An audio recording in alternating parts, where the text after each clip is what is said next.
यहाँ पर units of magnetic field flux are, इसको हमने कैलकुलेट किए थे।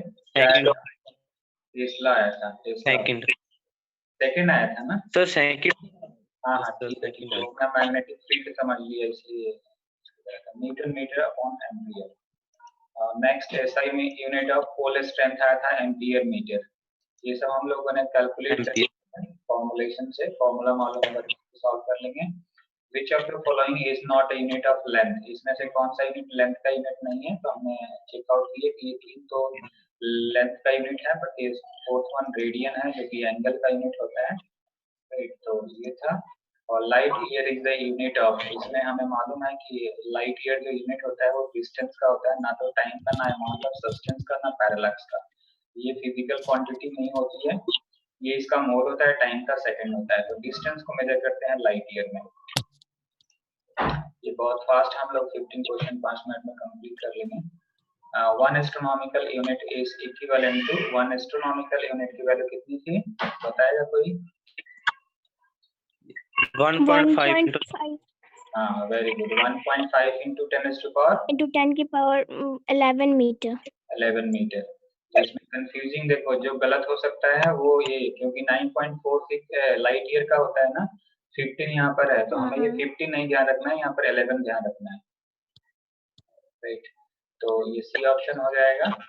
और shake is a unit of, distance के यूनिट नहीं होता है, मास का यूनिट नहीं होता है, अर्थक्वेक का यूनिट नहीं होता है।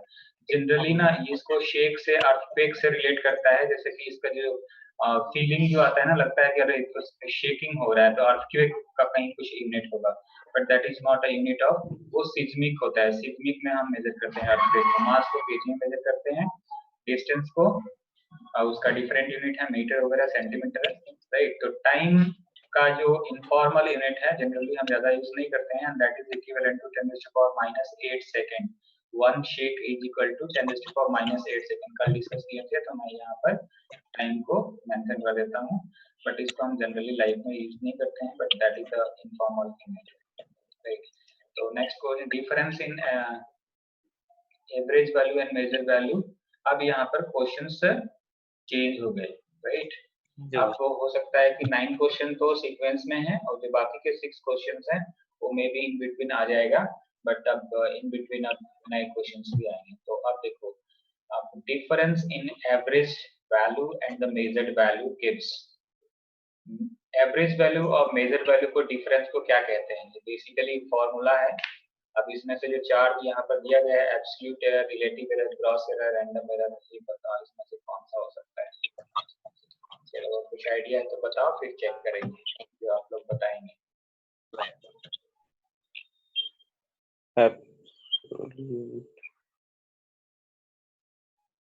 देखो मैं इसमें से एलिमिनेशन कर देता हूँ, रैंडम एरर नहीं हो सकता है, रैंडम एरर का कोई हमने फॉर्मूला नहीं पढ़े थे, है ना। तो ये तीन में से बताओ कोई। इवन फॉर्मुलेशन इसका ही आपने दो का पढ़ रखे हैं, एब्सोल्यूट एरर और रिलेटिव एरर। तब इस दो में से बताओ कि कौन सा ये डिफरेंस एवरेज वैल्यू का और मेजर्ड वैल्यू का डिफरेंस क्या कहला सकता है? सुरुचि बता सकते हो, बताओ। आपने रिलेटिव एरर सर। हाँ जी, रिलेटिव एरर।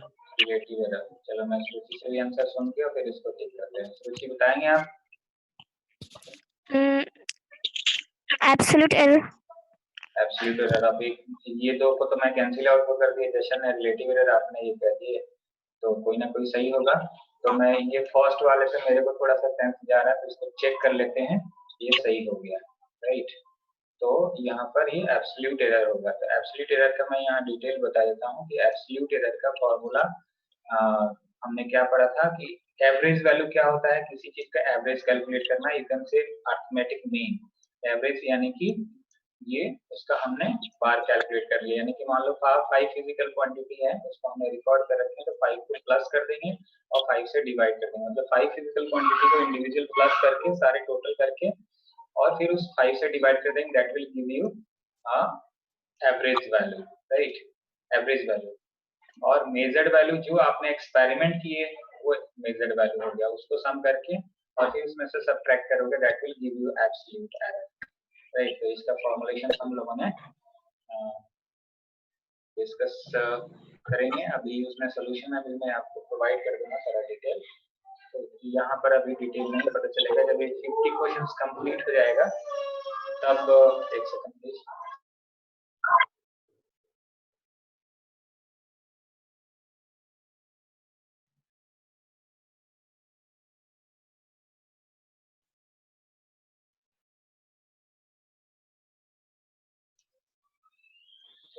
मैं एक सेकंड होल्ड कीजिएगा, मैं इसमें से ना आप लोग को उसका सोल्यूशन भी साथ में लिखेंगे so that कि आप लोगों को थोड़ा सा knowledge भी रहेगा।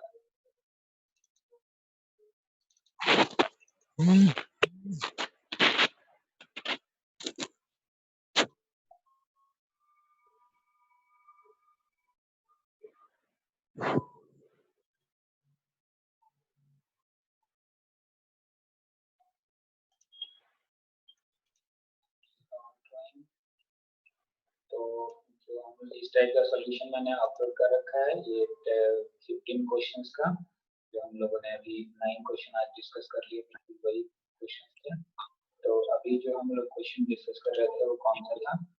10th क्वेश्चन था। तो इसमें चेक कर लेते हैं कि 10th क्वेश्चन वही है। यहाँ पर 10th क्वेश्चन वही है, सेम है। अब इसमें आई थिंक मिस्टेक नहीं होना चाहिए इस शीट पे। तो difference in average value and the measured value gives you absolute error. Absolute error का यहाँ पर बताया गया है कि absolute error is the difference between average value and the measured value.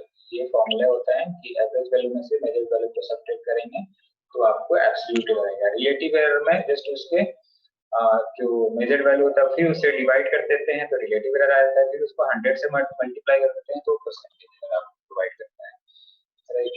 तो हम आप 11 क्वेश्चन सॉल्व करते हैं। इसको हमने सबमिट कर दिए थे, सबमिट कर दिए हैं। तो नेक्स्ट क्वेश्चन है, ये बहुत इंटरेस्टिंग है। ये इस टाइप का क्वेश्चन कंप्यूटेशन में आ सकता है, मतलब ये बेसिक समझने के लिए इतना इजी क्वेश्चन दे दिया है, बट इस तरह के क्वेश्चन थोड़ा सा कॉम्प्लिकेट करके आएगा। The mean length of a wire is 1.82 metre. किसी वायर का हमने लेंथ मेजर किया तो उस वायर का लेंथ कितना है?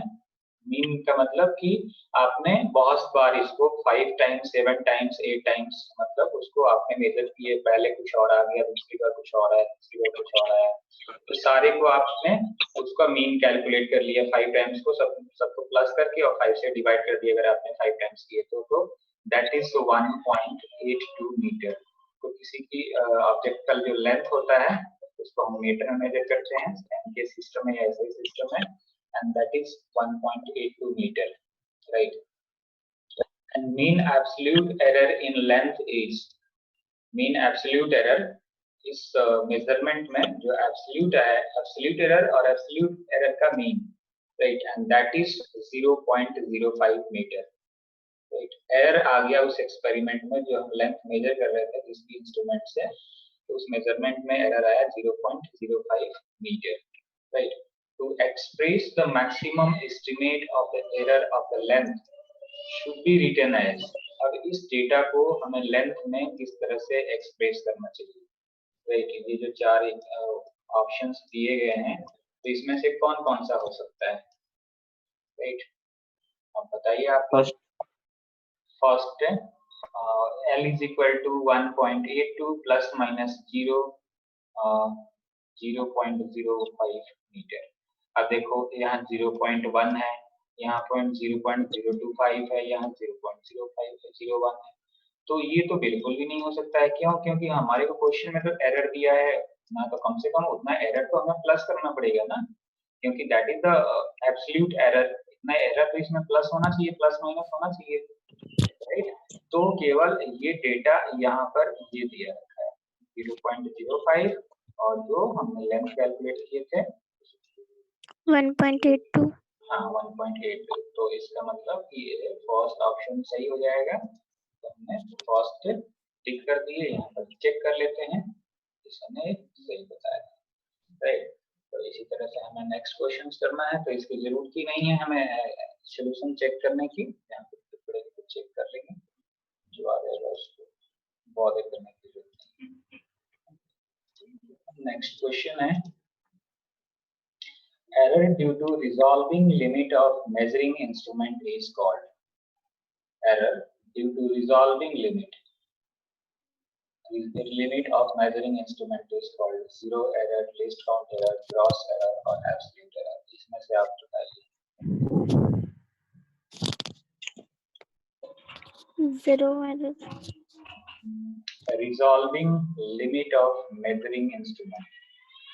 जो resolving limit of measuring instrument होता है उस टाइप के एरर को क्या कहते हैं? Zero error, list count error या क्रॉस एरर या absolute error.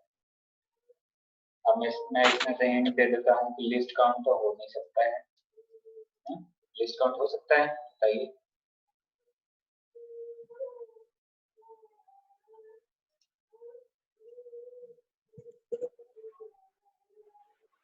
Least count error sir. List count error आप बताओ. सोचिए. Zero error. Zero error. तो कोई सा भी ऑप्शन हम इसमें क्लिक करके लिस्ट काउंट बता रखे थे तो चेक कर लेते हैं. List count error right. तो जीरो एरर नहीं हो सकता, लिस्ट काउंट एरर हो सकता है. अब इसको हम डिस्कस करते हैं. इसका कौन सा क्वेश्चन था? 12th question. तो error due to resolving limit of measuring instrument is called list count error. List count error that means कि लिस्ट काउंट का मतलब क्या होता है कि किसी इंस्ट्रूमेंट से हम मिनिमम डिस्टेंस कितना मेजर कर सकते हैं. That is called list count error right. तो वो बी ऑप्शन था. आई थिंक सबमिट कर दिया था हम लोगों ने. सबमिट कर दिया.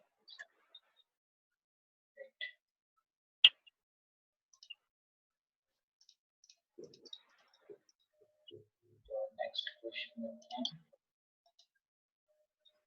Error introduced in the measurement due to carelessness of the observer is called. सुरुचि आप बताओ, फटाफट आंसर बताना है. Imperfectness error. Very good. imperfectness error मतलब कि किसी इंस्ट्रूमेंट में, ये भी शायद आप जैसे आप भी यही बता रहे थे अभी. Yes sir. कि अगर कोई इंस्ट्रूमेंट से हम मेजरमेंट कर रहे हैं, अगर उसमें हमने केयरलेसनेस कर दी, केयर बहुत ही केयरलेस की वजह से मेजरमेंट कर रहे हैं, बहुत ही केयरलेस है, then that type of imperfection. मतलब परफेक्टनेस नहीं है, that is called imperfect right. तो ऑब्जेक्टिव क्वेश्चन करने से हमें ये बेनिफिट होता है एक तो कि कॉन्फिडेंस होता है कि थ्योरी पोर्शन हमारा स्ट्रांग है, थ्योरी हमें कुछ आती है, और थ्योरी आती है तो ये ऑब्जेक्टिव क्वेश्चन आप कर सकते हैं. अदरवाइज तो गलत हो गया. That is gross error. Gross error कौन सा क्वेश्चन था? Error introduced in the measurement due to carelessness of the observer is called gross error.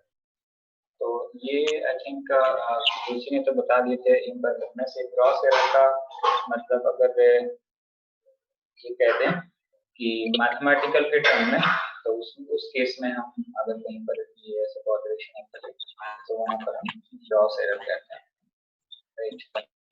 But in general जहाँ पर डेफिनेशंस वगैरह हो कि मतलब इम्परफेक्शन एरर क्या होता है, that is carelessness in measurement, that is called imperfectness error या एरर कह सकते हैं.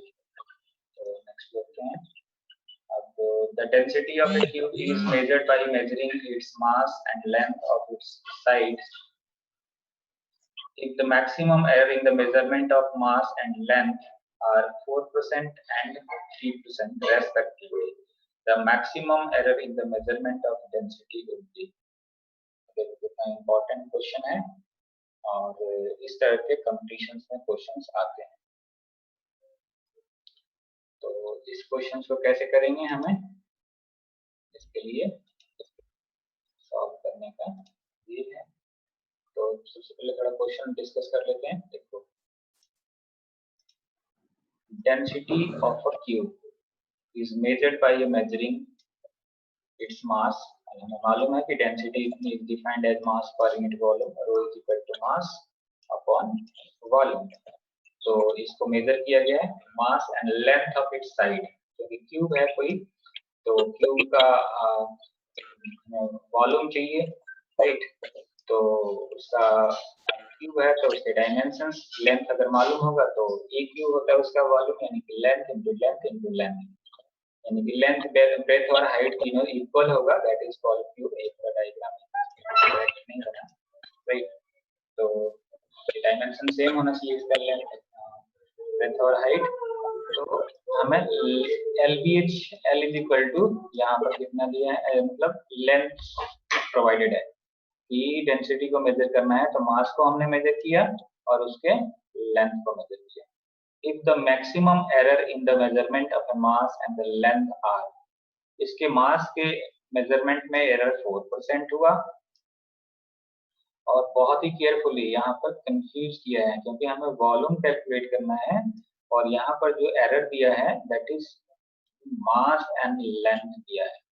तो स्टूडेंट को मालूम होना चाहिए कि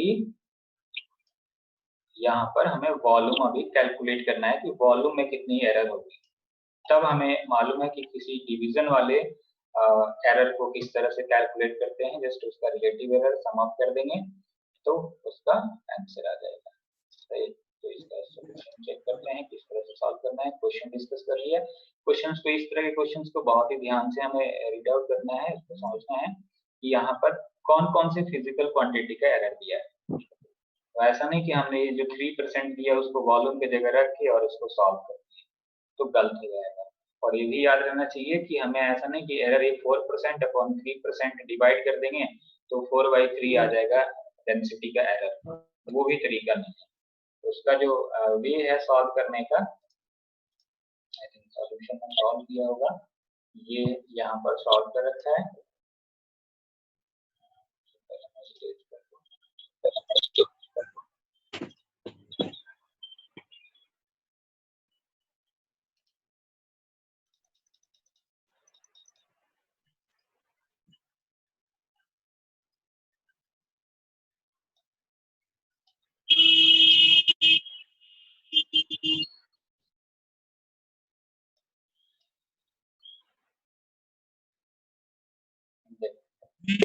तो हम लोग क्वेश्चन 14 नंबर क्वेश्चन कर रहे थे, थोड़ा सा इसको जूम कर लें। स्क्रीन पे दिख रहा है सॉल्यूशन, क्लियर दिख रहा है सॉल्यूशन?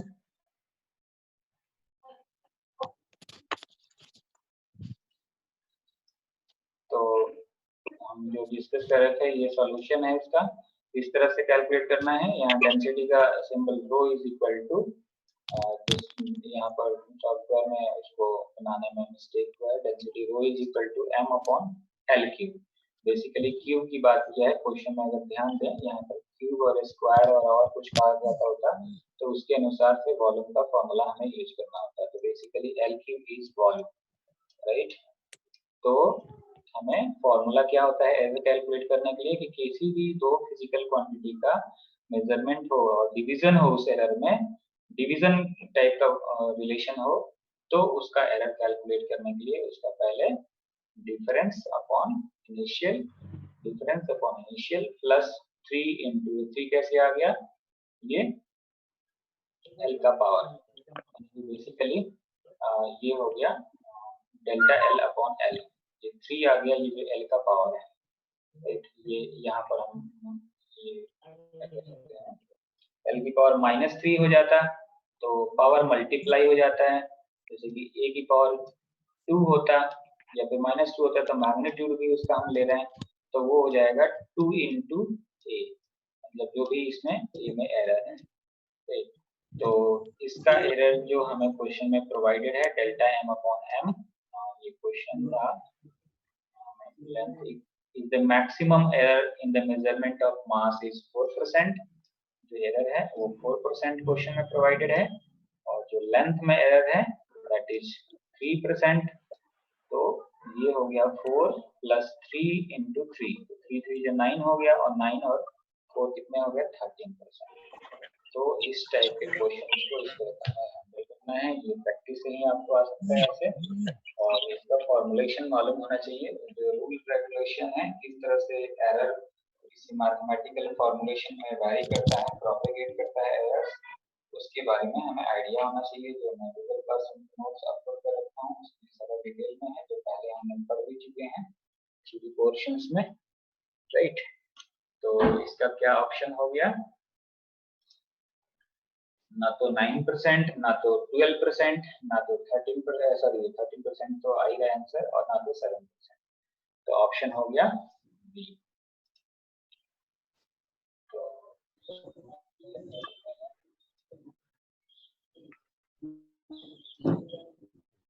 30%। तो इस क्वेश्चन को एक बार हम 1 मिनट कंप्लीट करते हैं कि किसी डेंसिटी, मतलब क्वेश्चन को अगर थोड़ा सा भी केयरलेस कर दिए तो एरर में एरर हो जाएगा। एरर का तो हम टॉपिक कर ही रहे हैं, एरर पे हम न्यूमेरिकल कर ही रहे हैं, तो एक प्रॉब्लम सॉल्व कर रहे हैं, ऑब्जेक्टिव होगी।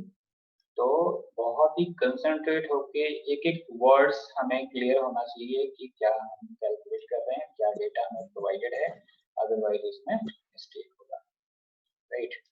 तो ऐसा नहीं कि इसमें हमने सम कर दिया कि अरे ये तो टोटली तो पूछ रहा है डेंसिटी में कि 4+3 यहाँ पर ऑप्शन दिख रहा है और इसको जल्दी जल्दी में चेक करके आ गया, तो गलत हो जाएगा, है ना।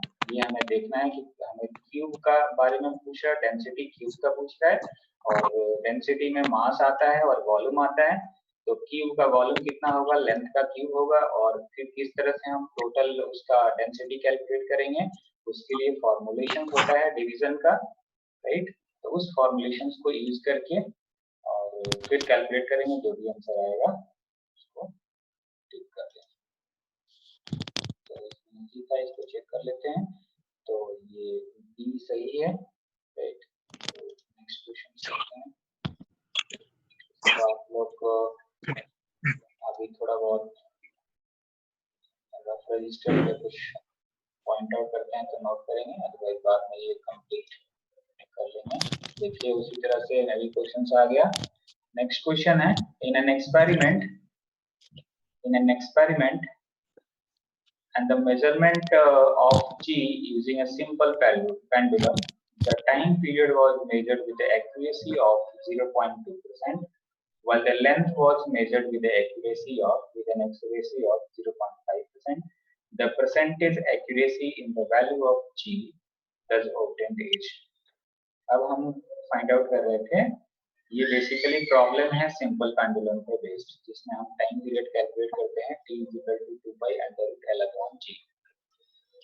हम लोगों ने डायमेंशनली ये फॉर्मूला को ट्राई किए थे, टाइम पीरियड t = 2π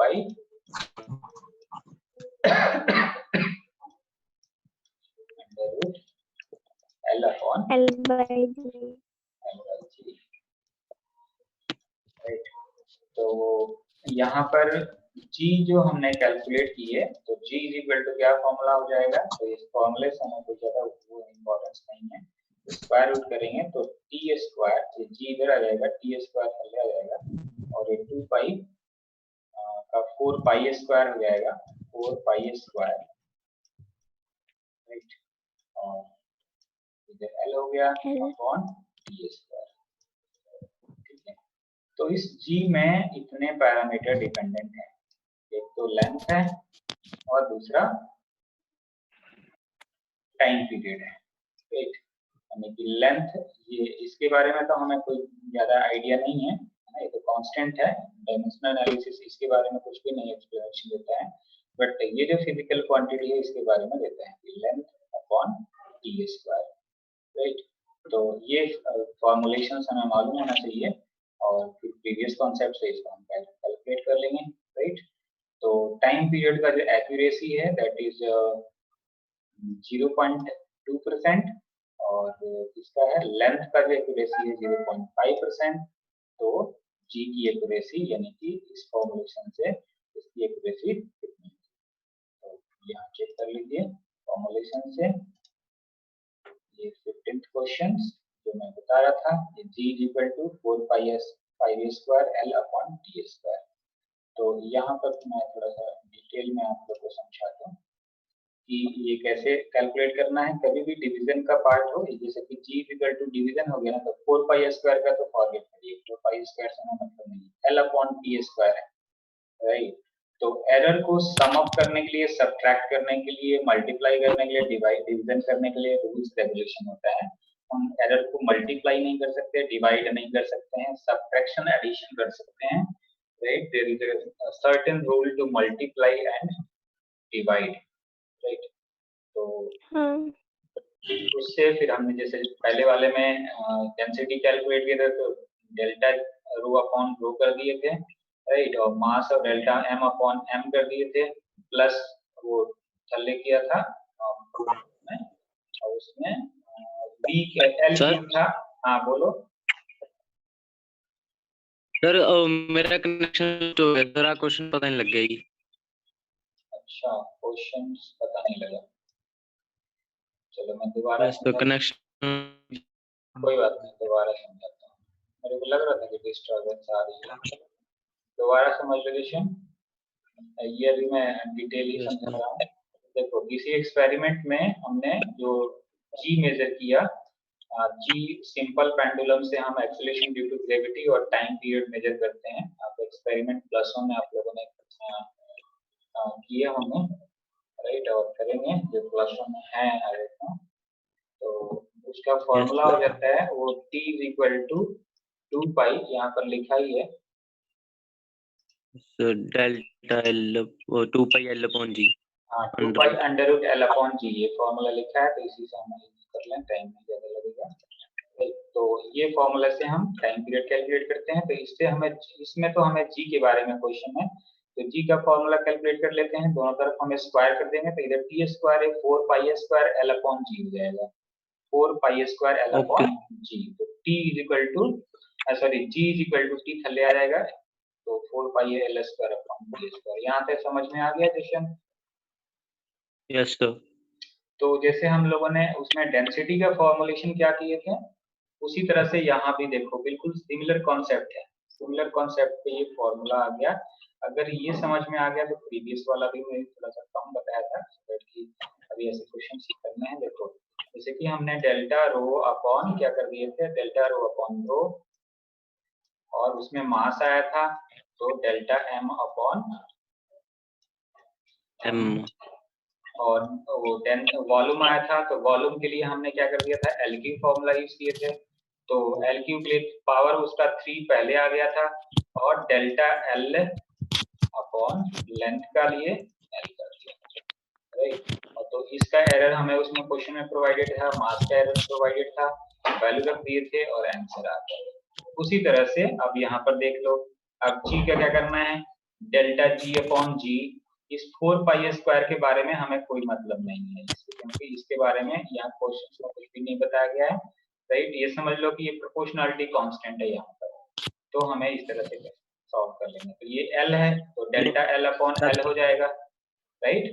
ये एल है तो डेल्टा एल अपॉन एल हो गया, प्लस टी स्क्वायर ऊपर जाएगा, t - 2 हो जाएगा, तो पावर यहाँ पर प्लस हो जाएगा 2 और डेल्टा t अपॉन टी। तो हमें लेंथ का जो एक्यूरेसी है वो दिया है 0.2%।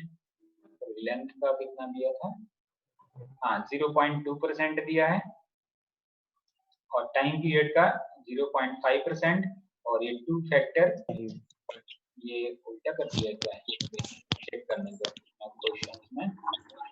लेंथ का दिया है 0.5%, हाँ ठीक है सही। और टाइम पीरियड 0.2% है, मैंने यहाँ पर मिस्टेक कर दिया। Clear all time. तो लेंथ का एक्यूरेसी है 0.5% क्वेश्चन में, और टाइम का 0.2%, और ये 2 हो गया, तो 2 × 0.2 और ये 0.5, दैट मेक्स यू 0.9%। अगर कोई डाउट हो तो बताइए। No sir. सुरुचि आपको? नो। हाँ, ऐसे क्वेश्चंस ना आएंगे एग्जाम में, कंपटीशंस में ऐसे आते हैं, ऐसे ही जनरल उसमें। अच्छा, अगर यहाँ पे मतलब पाई स्क्वायर का वैल्यू दिया होता तो हम पुट करते? नहीं, तो एरर में हमें पाई स्क्वायर, एक्चुअली हम डायमेंशनल एनालिसिस या फिर क्या कहते हैं एरर्स वगैरह पढ़ रहे हैं ना, तो डायमेंशनल एनालिसिस की ये लिमिटेशंस होती है। तो क्वेश्चन में ऑलरेडी ये इस चीज के लिए बॉदर नहीं करता है, इसको हम उसमें सम अप नहीं कर सकते ना एरर में, क्योंकि पाई तो एक डायमेंशनलेस कांस्टेंट्स हो गया ना, वो 3.14 हाँ। तो उसकी वैल्यू हम एरर में नहीं, क्योंकि हमने पाई की वैल्यू तो कहीं इसमें मेजरमेंट में तो हमने कहीं यूज किए नहीं, पाई की वैल्यू तो जस्ट हम यहाँ पर सब्स्टिट्यूट कर देते हैं। हमें तो कैलकुलेट करना है कि उसमें जो जी की वैल्यू जो कैलकुलेट की इस फॉर्मूले से, इसमें कितना एरर आया है ना। ये तो हमें रेडीमेड, हमें पाई और 4 पाई स्क्वायर ये रेडीमेड है, तो उसको हमें उसमें कंट्रीब्यूशन में नहीं लेना है, राइट। जो चीज हम मेजर करेंगे उसको हम उसके एरर के कंट्रीब्यूशन में ले सकते हैं, राइट। ये ध्यान रखना है। तो इसको टिक कर लेते हैं, कौन सा क्वेश्चन था, 15 नंबर क्वेश्चन। क्या आंसर आया फिर इसमें? 0.9। 0.9 यहाँ भी चेक कर लेते हैं, 0.9। तो देखो अब सबसे पहले देखो आप लोग को ये एक्सपीरियंस हो जाना चाहिए कि एग्जामिनेशंस में मिस्टेक स्टूडेंट करे सो दैट कि अरे लेंथ और मास, लेंथ और टाइम पीरियड है, एक्यूरेसी कितना हो जाएगा, दोनों को प्लस कर दो और टिक कर दो फटाफट। तो जो तुक्का मारते हैं, जो ऐसे रट के जाते हैं ऑब्जेक्टिव, फिर वो ऐसे मिस्टेक कर देते हैं कि अच्छा इसको हम तुक्का मार लेते हैं, ये सही हो जाएगा, ये 0.5 प्लस 0.2 तो 0.7 टिक कर देते हैं पहले, राइट। तो उसमें मिस्टेक हो जाता है, इस पे मतलब कैलकुलेशन नहीं करते हैं, तो फिर वो देखो वो लास्ट में आंसर दिया है। तो हमेशा इस टाइप के प्रॉब्लम्स को आपको रिकमेंड करी जाती है कि आप प्रॉब्लम्स को सॉल्व करेंगे सिस्टमेटिकली, और जो आंसर आता है ये प्रैक्टिस करेंगे तो ये फास्ट कर लेंगे, with in 2 minutes, with in 1 minutes, with in 30 seconds इसको आप सॉल्व कर सकते हैं। ये प्रैक्टिस करना पड़ेगा। अभी आप इसको समझ रहे हैं, सीख रहे हैं कैसे क्या करना है, राइट। जब आपको प्रैक्टिस हो जाएगा, एक कॉन्फिडेंस हो जाएगा कैसे क्या करना है, तो बहुत ही फास्ट इसको आप सॉल्व कर सकते हैं। अब ये भी ध्यान रखिए कि ऐसा नहीं कि ये अरे ये तो हमने सर क्वेश्चन ये बताए थे और ये तो हमने किए थे, उसका ऑप्शन ये था, डी था, क्या पता वो ऑप्शन वो ए हो, है ना। तो ये भी इस टाइप का नहीं लर्न करना है। ये भी ध्यान रखना है कि ये डेटा मैच करना चाहिए, सारा कुछ मैच करना चाहिए। मैं तो रिकमेंड करता हूँ कि वैसे हमें सर्च ही नहीं करना है, यहाँ पर तो बिल्कुल क्लियर कट आप सॉल्यूशन उसका फाइंड आउट करो, जो आंसर आता है उसको टिक करो, और नहीं आता है तो अपने आंसर सॉल्यूशन को चेक करो कि आपने कहीं मिस्टेक तो नहीं किया, राइट। तो नेक्स्ट क्वेश्चन करते हैं। आप देखो, if the radius of the earth, ये बहुत इंपॉर्टेंट क्वेश्चन है, if the radius of the earth shrinks by 1.5%, mass remaining the same. अब तो उसका फॉर्मुलेशन होता है, राइट। अर्थ की रेडियस, मास और ग्रेविटेशनल कांस्टेंट में रिलेशन है, right. then the acceleration of then the value of acceleration due to gravity changes by, acceleration due to gravity कितना चेंज हो जाएगा, हाँ कितना चेंज होगा बताओ, कितना चेंज होगा बताओ। 3 3%। मैं चेक कर लेता, आप भी बताओ, मैं चेक कर लेता, आप भी बताओ। रुचि, रुचि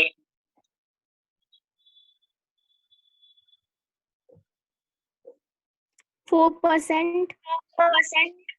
अच्छा, ये 3% एक 4%। चलो तो इसको चेक करते हैं, फिर सॉल्यूशन इसका फाइंड आउट करेंगे, फिर क्या बताएंगे। तो 3% सही है। अब इसको कैलकुलेशन करना है, अब इसको तो मीटिंग ऐसे अभी 2 मिनट में ये ओवर हो जाएगा। मेरे को ना नेटवर्क इशू आ रहा है, साउंड मेरा ही मेरे को सुनाई दे रहा है, तो आप लोग दोबारा कनेक्ट करेंगे।